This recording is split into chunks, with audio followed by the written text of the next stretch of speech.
100.1 FM, 100.9 FM, and 1430 AM. Talking to the Ohio Valley with a local voice.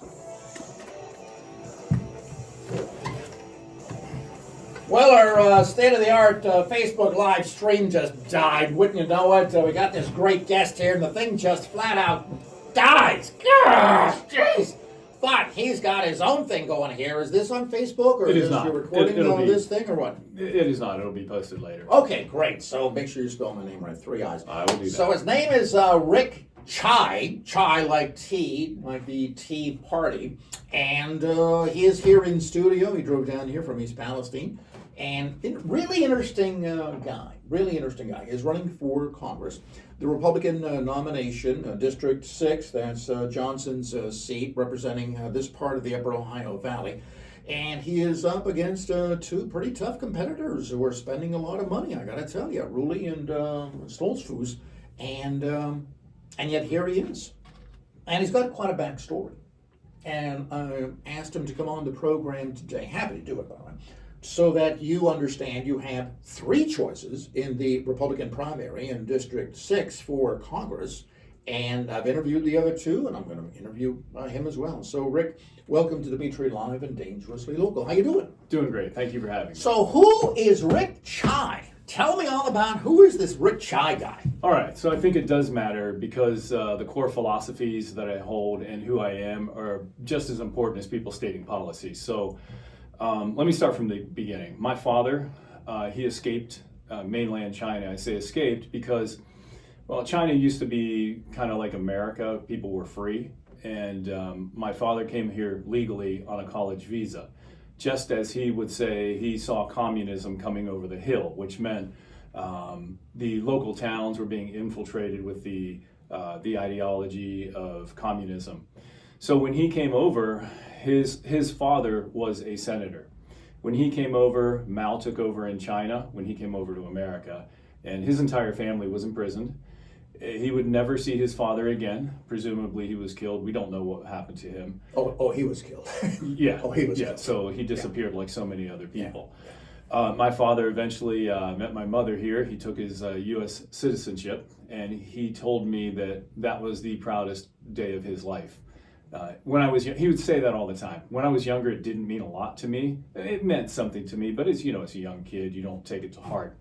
As I've grown older, I see what he truly meant because freedom is so precious and it's only an election away, and we're starting to, we've lost a lot of our freedoms in America. Here it is. Yeah. Here it is. Yeah, no question. Did you ever go back to China? We went back maybe 15, 20 years ago. I've never been there prior to that. So my wife and I went, and my parents are gone now. Okay. Yeah. So what was it like 15 or 20 years ago when Deng Xiaoping was saying, we actually need to have capitalism so that communism can survive? It's funny, the Chinese people are beautiful, hardworking people. When we would walk down the street in neighborhoods that were off the beaten path, they would come up to you and they would want to talk about America. What is America like? Wow. But it was funny. My office is in a little town called Darlington. It's a rural town in Pennsylvania, although I live in Palestine. And some of those towns reminded me of just a rural small town. But on a lot of the street corners, there were armed guards. You were just very careful about what you were doing. So you just felt like you were under constant watch. We're going to talk about America and we're going to talk about District 6, but China also fascinates me. Why is it that this guy Xi, who's the prime minister, the head of it, the big boss and all that, why does he admire Mao Zedong? Probably power, I would think. In communism, my father he loved the Chinese people, despised the Chinese government. Right. Because of communism. Yes, he would tell me there's no motivation to do better.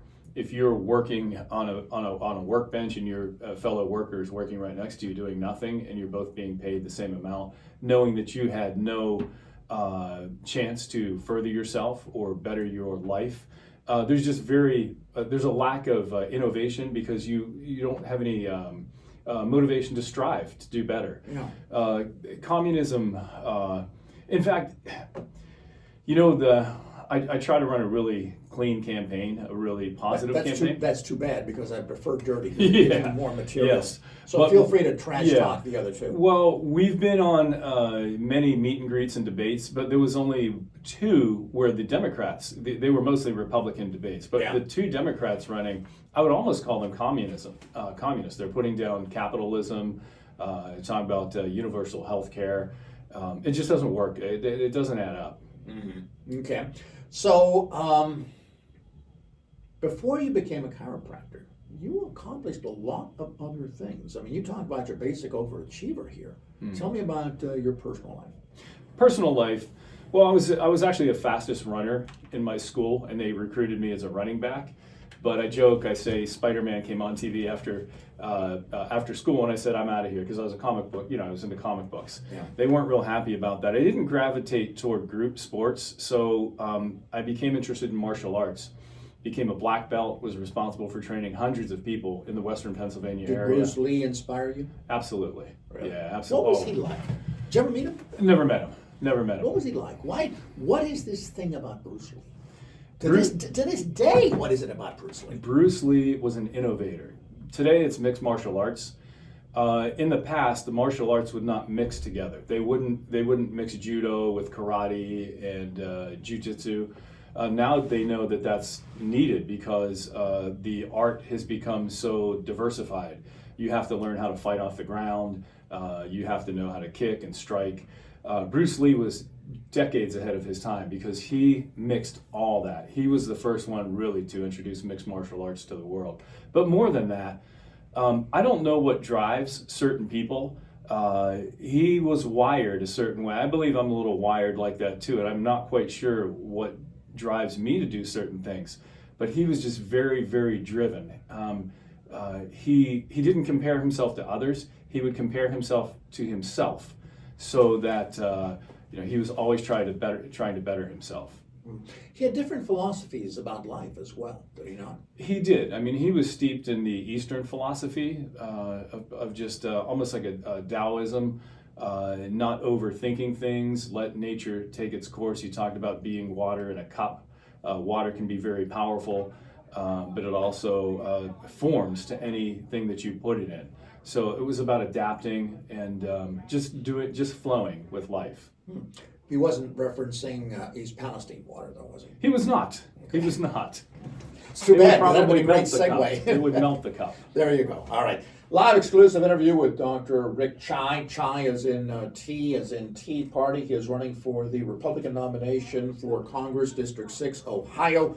And he is our special guest this hour. So we're going to learn all about this guy. He actually fascinates me. The more that I read about him and started going, oh, he did this and he did that, he did that, this, that. It's like, okay. So who is this guy? And why is he a better choice than Mike Ruley and Reggie Stoltzfus? He may be, he may not. I don't know. What the hell do I know? But here he is. So let's talk some more. Again, our Facebook live stream, it just crapped out. And quite frankly, I don't know if it's Facebook, because we've had all these problems with shadow banning, or if it's our own system here, or what. I don't know. But the thing died, so. But he is recording this. Rick is recording this, and he will post this later, right? Are you getting my... Dr. Rick Chai for Congress on Facebook, and ChaiPod, TSAIPOD. That was a Fix-It channel, and before the derailment happened, then it became a Expose the Government, CDC, EPA channel. Excellent. My big concern is, are you getting my best side? You're getting my left side. Is that looking okay? You look fantastic. All right! I like this guy. Keep him for the whole hour here. So you created the largest chiropractic practice in America? Is this right? One of the largest of its kind. There are different ways to practice chiropractic. We didn't use any really physical therapy. It's basically old style, old school chiropractic. What does that mean? When you go in for an adjustment, chiropractic adjustment is using your hands to move the vertebra to take pressure off nerves so that people feel and function better. But then over the years, we just talked about mixed martial arts. Right. Well, chiropractic is also very demanding on the doctor. It takes its toll on the doctor's body because Really? you're physically lifting and moving and manipulating patients. And so over the years, For health reasons and to save the doctor as well. Some doctors have chosen to mix, they call it mix things in. That is a lot of physical therapy, ultrasound, muscle stim, all kind of different things like that. We never really did that. Do you still crack backs? I do. I work, so at one point I had 4 doctors and a large staff. In the last 6-7 years, I've slowed down a lot. I work 3.5 days a week. You know, I'm still very busy. I see anywhere from on a slow day 60, on a busier day 80 patients a day, on a Saturday morning 9 Wait a minute. 60 to 80 patients in an 8-hour day? Yes. Yeah. How much time do you spend with the patient? So, you know, this type of chiropractic, you assess the patient every 4 to 6 weeks, and you see how they're coming along. If you think of this as each treatment is almost like a patient taking a medication. Let's say you want to get a patient from A to B. Maybe a pain scale of 9 to a pain scale of 3. You assess the patient, then you figure out how many treatments it will take, and then you give that patient a treatment for, let's say, 4 weeks, and then you reassess them. So the treatments themselves don't take very long. The treatment mean like a cracking the back? Yes. Okay. And so then what takes long is if you just BS with a patient or talk about family, which I do. But the actual treatment does not take that long. And then the assessment, then you take longer every few weeks and take a look at how that patient's coming along. So it's almost like a medical doctor, if they give you a bottle of 20 pills, they don't come to your house every time you take a pill and talk to you for 20 minutes. They're trying to get you from point A to point B, and then you take those pills in between, you set up a follow-up appointment, then they assess how you're doing. Okay. How did you get involved in chiropractic? That was almost an accident. I forgot. I was a competitive bodybuilder as well. So he has accomplished so much in his life. He's actually forgotten. He's actually forgotten some of his accomplishments, but I didn't. So tell us about that. So I was a competitive bodybuilder. Ironically, I was also going to Pitt. I was working a summer job at I don't believe it's in longer existence. It was called Emory Worldwide. It was like Flying Tigers. Oh yeah, they went bankrupt because they had a terrible airplane accident. Yeah. So since I was I was working a summer job while I was going to college, and because I was a big guy, the older men would have me throw all the heavy stuff off the plane. And I remember package was going to Vatican City. I swear it was full of gold. And so I picked it up. I heard a pop in my back. And what ended up happening at 20 years old, I herniated 2 discs in my back. It was so severe that they actually broke off. It was called a sequestered disc. So after about 1.5 years of pain, they said, well, you're too young to operate, do spinal fusion if we have to do it. So what happened was I finally was talked into seeing a chiropractor. Within 4 visits, I had about 60% of my pain was reduced. And it was a bad case. It took me, I ended up changing my major, becoming a chiropractic student. But it took me about 4 years to totally get rid of that pain, and I haven't had that pain in like 35 years or 40 years. You're also a weightlifter? I still weightlift, yeah. I mean, that goes along with bodybuilding. I was also an inventor. I invented a medical product for the chiropractic profession. It's now taught in colleges and sells worldwide. It's patented. What is it? It's called the anteater. You wear it on your hand. It's to adjust the patient. So without seeing it, it's hard to explain. The anteater. Yes, yeah. But I was able to build one of the largest chiropractic offices in the nation of its kind. I know how to run a business. I believe I know how to communicate with people. I work well with people. I'm not going to Washington to make friends, although I like making friends. I'm there to do a job. And I don't need friends. I know this is cliche. People just say this, but my wife is my best friend. We are homebodies. Yeah, Tammy. We've been together since we were very young. Really? Yeah, we're homebodies. My favorite thing is just to go home and we watch TV together with the dogs. How'd you meet her? I met at the gym when I went to Pitt. She went to a place. She worked. She lived in a town called West Mifflin. She worked at Kennywood. Would work something called the Potato Patch. It was a French fry place. So yeah. Yeah. And I pretended to be cool. She was so beautiful. She's still beautiful to this day. But I saw her at the gym, and I said, was it her beauty or was it the Potato Patch? Because that's a very good potato patch. I didn't know her when she was that young. Oh, so okay. yeah, I saw her at the gym, and the first time I said, boy, I gotta, That's a pretty nice potato you got there. Yeah. Yeah. That's great. Oh, I'm proud of her. She took off. She was a theater major. She did not go to. She didn't do anything for almost 20 years. She worked the front desk in my office, and then she went back for after many years of not being in film, and then she played Arnold Schwarzenegger's wife. She's done so many films. Wait! Don't bury the lead. Don't bury it. Played his wife where? What? In a movie called Aftermath. And it's so funny, I tell a joke. People would ask me, hey, were you jealous when Arnold kissed her? And I said, yeah, I wanted a kiss from Arnold too. So It's a little too much information. Rick Chai is our guest. Dr. Rick Chai is running for the Republican nomination for Congress, 6th District of Ohio, Bill Johnson's old seat. We'll be talking more with him about that. Really interesting backstory, or actually backstories with this guy. But he also has a story that he wants to share with you now about what's going on today in East Palestine. And it's fasten your seatbelts. We're in for a bumpy morning, let me tell you. It's Dimitri, live and dangerously local. It's almost better than a second cup of coffee.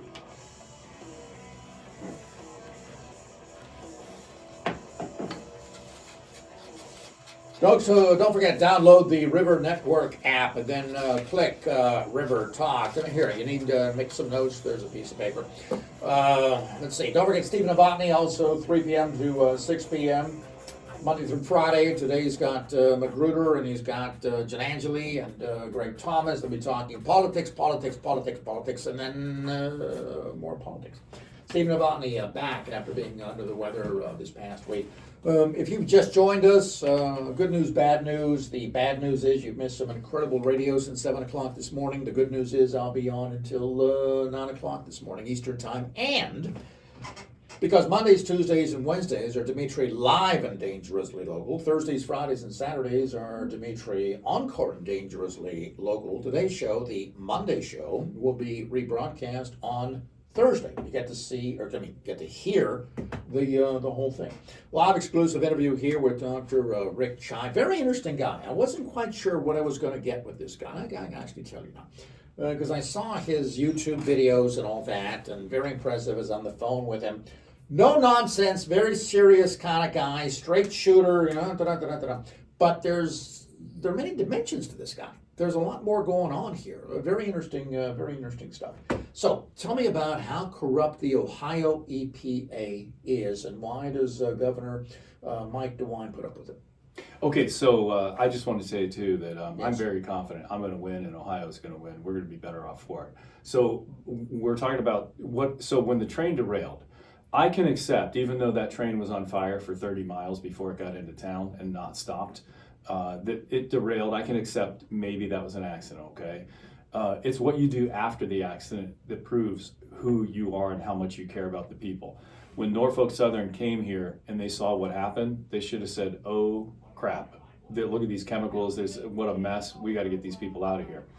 Well, per the Ohio EPA, their initial report said, we observed Norfolk Southern laying tracks over contaminated liquid and soil, and they ran their trains right over that soil for months, pounding those chemicals further into our ground. I submit the Ohio EPA is just as complicit in the criminal acts as Norfolk Southern was, because that is the entity, the government agency that is supposed to protect its citizens and the residents of East Palestine, and that was their initial report. Why did they not stop them? I don't know how far the tentacles of big corporations run into government, but I believe it's infiltrated pretty deep. Who's the head of the Ohio EPA? That is Ann Vogel. Did you ask her? That's funny. You can see that went viral, that clip. What happened? Governor DeWine came in under the radar, as most politicians did. They would come, and he was coming in to do a dedication to the health facility that they made in Ohio.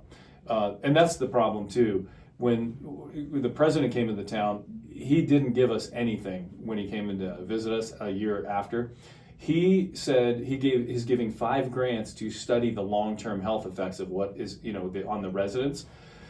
Listen, if you cannot remove the poison, or you refuse to move the poison from the land, then you better get the people away from the poison. Do not study us like we're lab rats. Right. So Governor DeWine came into town. No residents, and it said he was supposed to talk to residents to dedicate this, but they come to town. a buddy of mine that owns a cleaning company said, "Hey Rick, your governor's in town." I jumped out of bed, threw a flannel on, I looked for the cars, the news crews, and I went and I saw he was giving a speech in front of the facility. So I raised my hand, he finally picked on me, and I said, "Hey, Governor DeWine, it's nice that you're putting this facility here. It's very scary that we actually need it, but what are you still going to do about the chemicals in the creeks, which is one of the big reasons people are still getting sick?" Right. And he said, "Oh, well, let me look. Ask Ann Vogel, the EPA." And he's looking around, and she's not there. They came together, and he said, I can't find her." And I said, "Typical EPA." And he gets angry, and he starts pointing at me, and he said, "That's not fair. The EPA was here 2 hours after the derailment." And I said, "Excuse me, Governor, but if they were here 2 hours after the derailment, why in their report did they say they observed Norfolk Southern putting those tracks down over contaminated liquid and soil? They are criminally responsible." And he just read me the riot act, and so he just ignored it. So I'm not quite sure what is, and he's the guy that was trying to have men compete in women's sports, and I think he's not up for re-election. So I just Another rhino. yes, 100%. Mutilation, Mike DeWine. And That's what I call could it. I answer a question? I don't know Sure. before we get done here. You asked me what makes me different. Right. And here's the funny thing. That's the key question with my vote. Well, my listeners who are Yes. voters, they're going to be looking at a ballot. Elections, voting has already started. They're going to go, there's Mike Ruley, there's Reggie Stolfus. Don't really know these guys. Now they're running ads on TV. And there's this guy, Dr. Rick, and how does he even pronounce his name? Yeah, I Chai, understand Chai. like the tea, Yes. like Tea Party. And they're going, who should I vote for? What do you tell them? So every debate we have, I believe I win handily because I'm not canned. What you ask me, I will answer right away. And it sounds like most of your listeners, we think alike. Oh, yeah. Hey, yeah. and you have to be an outsider and kind of a MAGA, America First Republican for Ted Nugent to endorse you. So that's not an easy endorsement. So Wait, don't bury the lead. Ted Nugent endorsed you?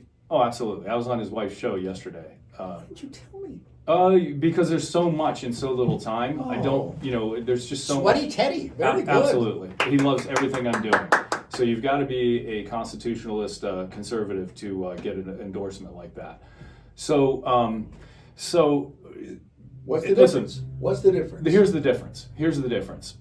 They say, well, he has no experience. Well, I've found in the short 12 weeks I've been a politician, politics is actually quite easy. No offense, but it's assessing situations and then making decisions. What makes it agonizing for these people is who they're beholden to, and who they're going to make angry or who they're going to make happy making a decision. Right.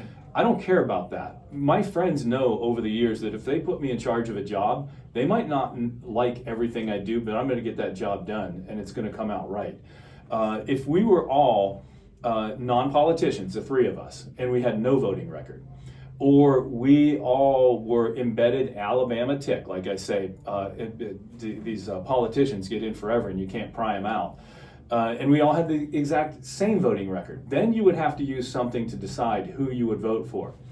Who sounds like they can talk with people? Who sounds like they're the most intelligent? Who can fight? Who is in this for a cause and not just jumping a seat? Who sounds the most genuine? Who has the most energy? And who is going to fight for you? Who does it really sound like gives a damn about the people that they're talking about?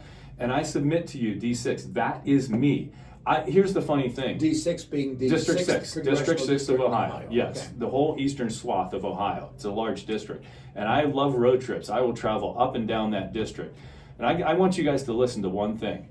So I'm an outsider, all right? I was driven to do this because there is a need. And I think most of the best politicians don't want to do politics. They have to do politics. As of 12 weeks ago, I was actually the first to file. I ran out and got those signatures the day after Tammy told me. He said hey, you should run. Very, very motivated. But here's how I describe this situation. If there were a war and you either had to volunteer or you were drafted to fight for America and you had to go overseas, you would fight like hell when you get there, okay? And you're dedicated to protect this country. However, let's say if, as you're going to ship out, the war ends, you might be a little relieved because you know the sacrifices you were going to make. You knew the consequences. You knew how hard you were going to fight. So what I'm saying is, if I do not win and the people don't like me and they don't accept me and they don't elect me, I will go with my first and my all. I'm a bass fisherman. I'll go quietly into the night, retire in a couple years, and just stay bass fishing. But listen, District 6, if you elect me, or when you elect me, I will fight like hell. I'm going to knock Washington on its ear. I will come to your towns and your counties, and I will listen to you, and I will fight. And that's the difference. You have to listen to what these people are saying. You will listen to whether they're canned. You will listen to whether they have canned commercials, or whether they're in it for a cause. And that is me, Dr. Rick Chai. You can contact me at Dr. Rick Chai for Congress on Facebook, rickchai.com, RICKTSAI. That's my campaign page. And hey, I want to do some more radio and TV commercials. So please, if you believe in what I'm doing, vote for me March 19th, and please contribute. No amount is too small. And that's another thing. We have been able to do this on a grassroots level. People have been donating $10, $15, $25, $50. It's rare that we get the $1,500, and we have, but we are endorsed by the people. That's one more thing. All the people that were hurt in East Palestine and the businesses around the crash have all endorsed me. I know Reggie came down, didn't do a damn thing in our town, but he got the mayor's endorsement. The reason is I was outspoken about the mayor because he didn't say one word, because he wants things from Norfolk Southern. He didn't say one word about the afflicted people. He called me. The mayor didn't? Yeah, absolutely. The mayor. Jesus. So many people are unhappy. He called me and he said, after he endorsed Reggie, who didn't never, he thinks it's important enough, him and Mike Ruley think it's important enough to come for a photo op. Those are two people that people tried to contact. They never answered them back, the people of East Palestine. Wow. But they'll come down for a photo op. And they also came down for a photo op, both of them, during the President's Day. You know what I had to do? I worked that day because I had patients scheduled. I didn't get to go make photo ops.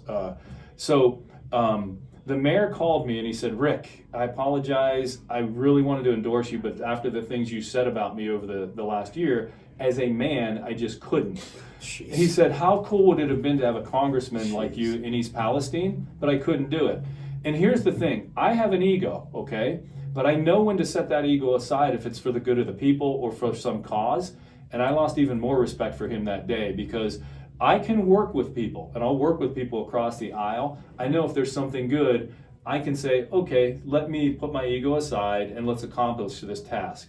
So that's the story behind that. Unbelievable. We're almost out of time, and I always do give my guests the last word to speak directly to the listeners, to say pretty much anything that they want. I got about a minute. Okay. And so what I'm going to effectively do is hand you my microphone, and you speak to them. I'm going to be updating stuff on my phone. Don't even look at me. Okay. You're talking to them. That's now. this microphone I Exactly, okay. Exactly right. So this is Dr. Rick Chai. Chai is in Tea Party. He is running for the Republican nomination for Congress District 6 in Ohio, representing the Upper Ohio Valley. And listen to this guy. Take him seriously. You've got about a minute. My microphone is yours. Say anything you want, Dr. Rick Chai. People of D6, I believe I'm the only one that truly cares about you. So, I can get things done. I build a large business. I know how to talk with people. I know how to communicate, and I care. I've done very, very, very well in life. I had nothing to gain. I had no idea Bill Johnson would give up his seat, and even when he gave it up, I didn't even think about it until my wife asked me. When you look at a character of a person, you look at them before they would want to be a politician. What were they doing? And I was protecting my town, and I will protect D6. I'll work hard for you. And I'm going to do this once. People say, well, you can 2 or 3 times you might win. No, if you don't want me this time, this is one shot. You have one shot, people. I'm not being cocky about this, but you have one shot to elect an outsider who truly cares. If you complain about politics, then and you want the same, then keep voting for the same damn people you keep voting for and keep complaining. You need to take a chance. I will do this for you. I will fight. people want more information and want to donate, how do they do that again? RickTSAI.com. RickChai.com is my campaign page. You can see Dr. Rick Chai for Congress on Facebook. Excellent. Dr. Rick Chai, thank you so much Thank for you so much, joining us. Dimitri. I appreciate it. Next time, bring Tammy with you. I Talk will to do her that. about the I will do potato that. patch there. Well, that's after the win. Kennywood. You'll have me back. Well, fair enough. All Okay. right. I'm starting to see some of your signs, so that's a good thing. Dr. Rick Chai just thought you would like to know. He wants to be your next congressman, and now you